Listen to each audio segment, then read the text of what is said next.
কত বছর বয়সে সন্তানের বিছানা আলাদা করে দিতে হবে? আপনার সন্তানের বয়স কত হলে তাকে আর আপনার বিছানায় নিয়ে ঘুমাতে পারবেন না? সেটা পুরুষ হন আর মহিলা হন, মেয়ে হন বা ছেলে হন, বাচ্চাও ছেলে হোক বা মেয়ে হোক, একটা বয়স সীমা আছে যে সময়ের পরে বাচ্চাকে আর বিছানায় রাখা যাবে না। রাসূলুল্লাহ সাল্লাল্লাহু আলাইহি ওয়াসাল্লাম নিষেধ করে দিয়েছে যে এখন আর সন্তানকে তুমি বিছানায় রাখতে পারবে না। প্রিয় ভাইয়েরা, আমাদের সমাজে অনেক সময় দেখা যায় সন্তান বড় হয়ে গিয়েছে, বয়স হয়ে গিয়েছে 10 বছর, 12 বছর, 15 বছর, খুব বেশি আদর করে তো রাতের বেলা সন্তান ভয় পায় বা কান্না করে বা রাতের বেলা তার কোনো ক্ষতি হয় কিনা এই জন্য সন্তানকে নিয়ে ঘুমায়। নাউযুবিল্লাহি মিন যালিক। বড় ধরনের ক্ষতির ভিতরে পড়ে যাবেন, বিপদে পড়ে যাবেন সন্তানকে নিয়ে যদি আপনি ঘুমান। একটা বয়স পার হয়ে যাওয়ার পরও, বয়স হয়ে যাওয়ার পরও বড় হলে সন্তানকে রাখবেন না।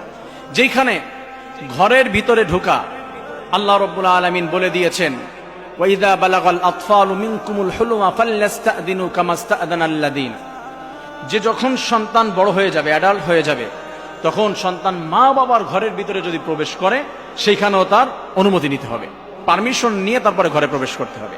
মা বাবার ঘরে প্রবেশের জন্য যদি তার পারমিশন নিতে হয়, তাহলে সেই মা বাবার সাথে কিভাবে সে ঘুমিয়ে থাকে? How is it possible? এটা কিভাবে সম্ভব? এটা তো হতে পারে না।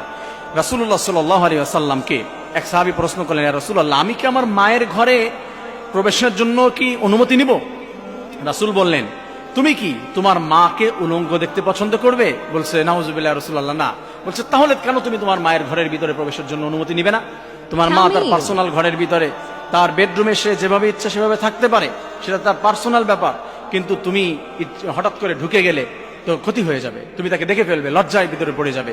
আর রাসূলুল্লাহ সাল্লাল্লাহু আলাইহি ওয়াসাল্লাম আর হাদিসে বলেছেন, আন-নাযির ওয়াল মানজুরু কিলাহুমা ফিন-নার, যদি কেউ কারো লজ্জাস্থান দেখে এবং দেখায়, উভয়ই জাহান্নামী। রাতের বেলা আপনি ঘুমাতে গিয়ে আপনার কাপড় উঠে যেতে পারে, আপনার সতর বের হয়ে যেতে পারে, আপনার সন্তান দেখবে, বা বিশেষ মুহূর্তে এক জায়গায় হবেন, আপনার সন্তানকে পাশে রেখেছেন, বড় ধরনের এফেক্ট পড়বে সন্তানের জীবনে, ক্ষতি হয়ে যাবে, সন্তানকে আপনি লাইনে আনতে পারবেন না। আল্লাহর রহমত আপনার ঘর থেকে, আপনার পরিবার থেকে দূর হয়ে যাবে। এই ঘরে রহমত বর্ষিত হবে না, এই ঘরের ভিতরে শান্তি থাকবে না, এই ঘরের ভিতরে অশান্তি চলে আসবে, অভাব ঢুকে যাবে। আমাদের সমাজে অনেক জায়গায় দেখা যায় গার্মেন্টস এরিয়া, ছোট্ট একটা রুম নিয়ে স্বামী স্ত্রী থাকে, ওই রুমের ভিতরে আবার সন্তানদেরকে নিয়ে থাকে, ওই রুমের ভিতরে আবার আত্মীয় স্বজনদেরকে নিয়ে থাকে। একটা বয়স হয়ে যাওয়ার পরে রাসূলুল্লাহ সাল্লাল্লাহু আলাইহি ওয়াসাল্লাম নির্দেশ করে দিয়েছে, কোনো মানুষ, কোনো সন্তানের বয়স যখন 7 বছর হবে তখন তাকে নামাজের আদেশ করো, যখন 10 বছর হবে তখন সে যদি নামাজ আদায় না করে তাহলে তাকে প্রহার করো, তাহলে তাকে পিটাও, তাকে মারো, নামাজ আদায় করাতে হবে। ঠিক সন্তানের বয়স যখন 7 বছর 8 বছর হয়ে যাবে তখন তার বিছানা আলাদা করে দিতে হবে, তাকে আর এক বিছানায় রেখে ঘুমাতে পারবেন না, আপনি আলাদা করে দেন। আর বর্তমান যুগে আমাদের সন্তানেরা আরো বেশি আপডেট বা আপগ্রেড, এক্সপার্ট যেটাই বলেন, যে বিষয়গুলোতে আপনার বিশেষ মুহূর্ত বা অন্য বিষয়ে সন্তানেরা আরো অনেক বেশি বোঝে। এই যে মোবাইলটা আমাদের হাতে আসার পরে সন্তানেরা অনেক কিছু এখন বুঝে। এই সন্তান আপনি কাছে নিয়ে ঘুমাতে পারবেন না।